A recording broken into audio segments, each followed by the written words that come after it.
ഏറെ തിളങ്ങി നിന്നത് എൻ്റെ അഭിപ്രായത്തിൽ അപ്പൂസ് തന്നെയാണ്. ഈ അപ്പൂസ് അഥവാ ബാദുഷ ഇന്ന് എവിടെയാണ്?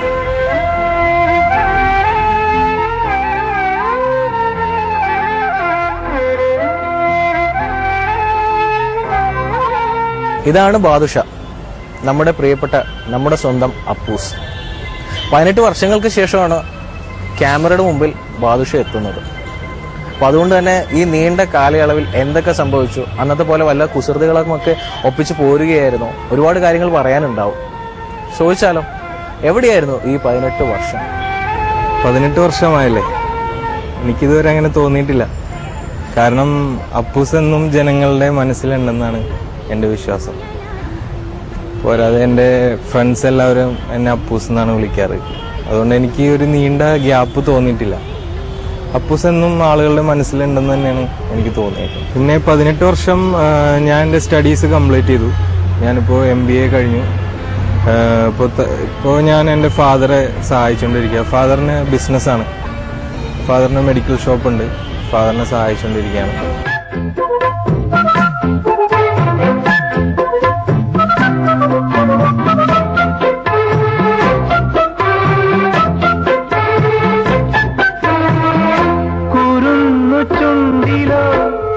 നിറഞ്ഞ പുഞ്ചിരി വയമ്പുനാവിലോ നുറുങ്ങു കൊഞ്ചലും നുറുങ്ങു കൊഞ്ചലിൽ വളർന്ന മോഹവും നിറം മറഞ്ഞതിൽ പടർന്ന സ്വപ്നവും ആനന്ദത്തേരിമ്പത്തേരിൽ ഞാനീ മാനത്തുടങ്ങിങ്ങൊന്നോടിക്കോട്ടെ.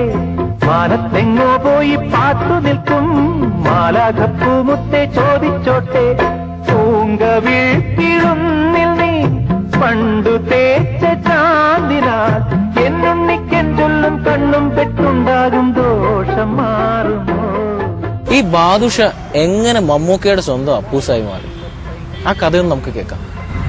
ഞാൻ അപ്പൂസായ കഥ എങ്ങനെയാണെന്ന് വെച്ചാൽ എൻ്റെ സ്കൂൾ ലെവലോട്ട് സ്റ്റാർട്ട് ചെയ്യാം.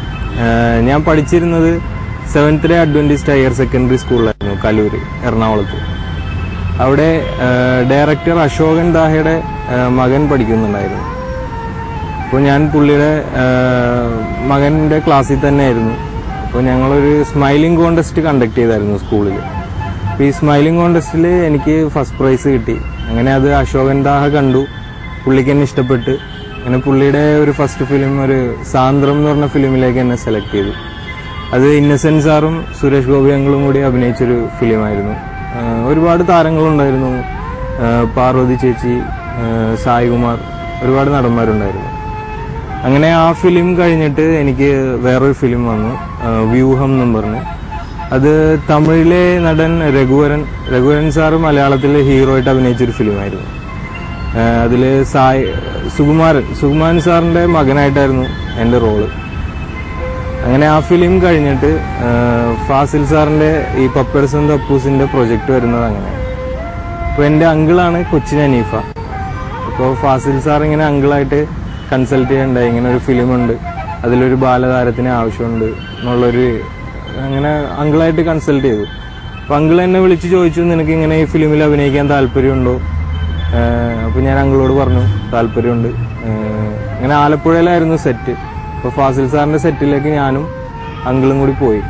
അവിടെ ചെന്നപ്പോൾ മമ്മൂക്കയായിട്ടുള്ളൊരു ഷോട്ടായിരുന്നു ആദ്യം. മമ്മൂക്ക എന്നെ തല്ലുന്നൊരു സീനായിരുന്നു ആദ്യം. ഞാനിങ്ങനെ ഭക്ഷണം കഴിക്കില്ല എന്നും പറഞ്ഞ് വാശി പിടിച്ചിരിക്കുന്ന ഒരു സീൻ. അതിൽ മമ്മൂക്ക എന്നെ എടുത്ത് തല്ലി ഞാൻ കരഞ്ഞ് പിണങ്ങി പോകുന്നൊരു സീനായിരുന്നു. ഫാസിൽ സാർ അപ്പോൾ എന്നോട് പറഞ്ഞു, ഇങ്ങനെ ഒരു ഷോട്ട് ഉണ്ട്, അത് ഇങ്ങനെ അഭിനയിച്ച് കാണിക്കാൻ മോനിക്ക് പറ്റുമോ എന്ന് എന്നോട് ചോദിച്ചു. അപ്പോൾ ഞാൻ പറഞ്ഞു ശരിയെന്ന് പറഞ്ഞു. ഷോട്ട് എടുത്തു. ഫസ്റ്റ് ടേക്ക് തന്നെ ഓക്കെ ആയി. ഫാസിൽ സാറിന് എന്നെ ഇഷ്ടപ്പെട്ടു. അങ്ങനെ ആ ഫിലിമിലേക്ക് എന്നെ സെലക്ട് ചെയ്യാനുണ്ടായി. അങ്ങനെയാണ് ബാദുഷ അപ്പൂസായത്. ആവശ്യമില്ലാത്ത വാശിയൊന്നും വേണ്ട, പോ വന്ന് കഴിക്കാനാ പറഞ്ഞത്. എടാ നിന്നോട് വന്ന് കഴിക്കാനാ പറഞ്ഞത്. പറഞ്ഞ കേക്കില്ലടാ റാസ്കൽ. നീ കഴിക്കുമെന്ന് ഞാൻ നോക്കാം.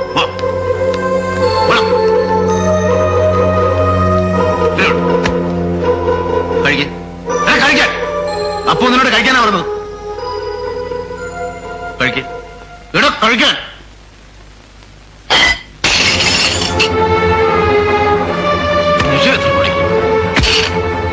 അയ്യോ മാസത്തെ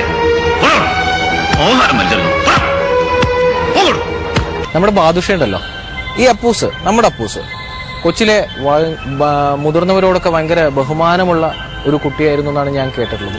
മറ്റൊന്നുമല്ല, ഈ പപ്പയുടെ സ്വന്തം അപ്പൂസ് എന്ന് പറഞ്ഞ സിനിമ നമ്മളെല്ലാവരും കണ്ടിട്ടുണ്ട്. ആ സിനിമയിലൊരു സീൻ, ശങ്കരാടിയുടെ അടുത്ത് ശങ്കരാടി എന്തോ ചീത്ത പറയുന്ന സമയത്ത് ഉടുത്തിരുന്ന ടവലൂരി ഇങ്ങനെ കാണിച്ച് ഡാൻസ് ചെയ്ത് കളിയാക്കുന്ന ഒരു സീൻ നമ്മളെല്ലാവരും, രസകരമായ ഒരു സീൻ നമ്മൾ കണ്ടിട്ടുണ്ട്. ഈ സീൻ ഷൂട്ട് ചെയ്യുന്ന സമയത്ത് എന്ത് ചെയ്താൽ നമ്മുടെ ഈ ബാദുഷ അഭിനയിക്കില്ല. കാരണം വേറൊന്നുമില്ല, മുതിർന്നവരോട് അങ്ങനെയൊന്നും കാണിക്കാൻ പാടില്ല, അത് തെറ്റാണ്, ഒരു അപമാനിക്കുന്ന രീതിയിലാണ്. അപ്പൊ അങ്ങനെയൊക്കെ നല്ല പക്വതയുള്ള, ചെറുപ്പത്തിൽ ഭയങ്കര പക്വതയുള്ള ഒരു കുട്ടിയായിരുന്നു നമ്മുടെ ബാദുഷ എന്നാണ് കേട്ടിട്ടുള്ളത്. പക്ഷെ ഞാൻ ഇവിടെ വന്ന് കണ്ട് പരിചയപ്പെട്ടപ്പോൾ എനിക്ക് അതിനകത്ത് എന്തോ അത്ര എന്തോ ഒരു ശരിയല്ലാത്ത പോലെ തോന്നി. എന്താണ് എന്റെ അവസ്ഥ? നിങ്ങൾ എന്ത് വിചാരിക്കുന്നു? ആക്ച്വലി ഞാൻ വാശി കാണിച്ചത് ബഹുമാനം കൊണ്ടൊന്നുമല്ല. ഞാൻ എന്താന്ന് വെച്ചാൽ, നമുക്ക് ഇത്ര ആളുകൾ നിൽക്കുന്നു, അവരുടെ മുമ്പിൽ തുണിയൂരി കാണിക്കാന്നൊക്കെ പറഞ്ഞാൽ ആരായാലും സ്വാഭാവികമായിട്ട് പ്രശ്നങ്ങളുണ്ടാവും. അതുകൊണ്ടാണ് കാണിക്കാഞ്ഞത്.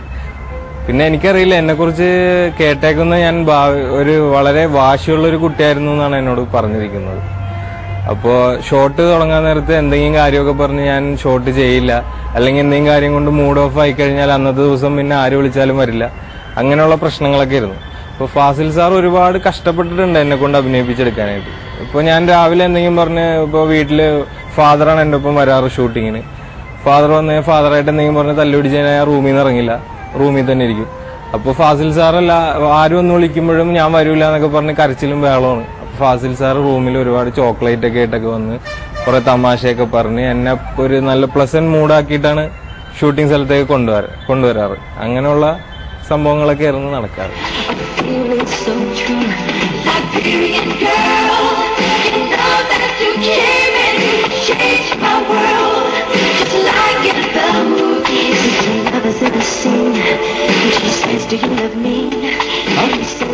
എന്റെ അടുത്ത് കുറച്ചൊന്നും കാണിക്കണ്ട. ആ മുളക് ചെത്തി ഞാൻ ഉപ്പിലിട്ടും പറഞ്ഞേക്കാം.